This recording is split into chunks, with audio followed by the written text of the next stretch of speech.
విన్నాను మీ ఫ్యాన్స్ అందరూ ఏదో చారిటీ నడిపిస్తున్నారు మీ పేరు మీద, అట్లా విన్నాను. అది మీ వరకు వచ్చిందా? బేసిక్ గా నాకు ఇప్పుడు ఉండేది అది. ఇప్పుడు చాలా సార్లు బిగ్ బాస్ లో కూడా చెప్పింది, ముందు నుండి ఎంతో కొంత చేస్తే బాగుంటది అనిపించేది. అప్పుడు నాకు మంత్లీ సార్ చూసుకోవాలనిపించే మనసు కనిపించింది సరే, అంత నేను ఫైనాన్షియల్ గా అంత కాదు కదా. బిగ్ బాస్ జస్ట్ నార్మల్ గా చెప్పా, తర్వాత ఎంత జరుగుతుందని నాకు ప్రతి ఒక్కరు అంటే I'm really glad about them. ఎందుకంటే నేను చెప్పిన ఒక్క మాటని ఫాలో అయ్యి ఎవ్రీ వన్, అంటే ఇప్పుడు చాలా మంది నాకు మెసేజ్ చేస్తారు, అన్నా నేను నార్మల్ గా ఉంటే ఇలా పెడతా అలా పెడతా, ఇక్కడ ఉండి లేసేస్తా, అక్కడ దేవుడికి ఇచ్చేస్తా, అలా అలా చేసేవాడిని. బట్ నువ్వు చెప్పిన తర్వాత నేను అట్లీస్ట్ మంత్ కి ఒక సర్టన్ అమౌంట్ అనేది నేను చేయడానికి ట్రై చేస్తున్నాను.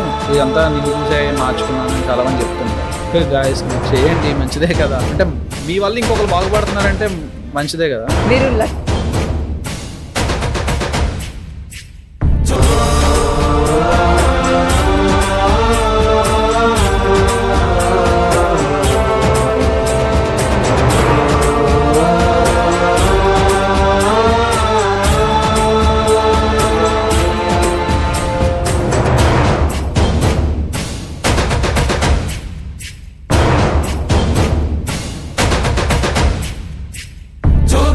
జోగేంద్ర చల్లంగుండాలి, నీ పేరు దేశం మొత్తం మోగిపోవాలి.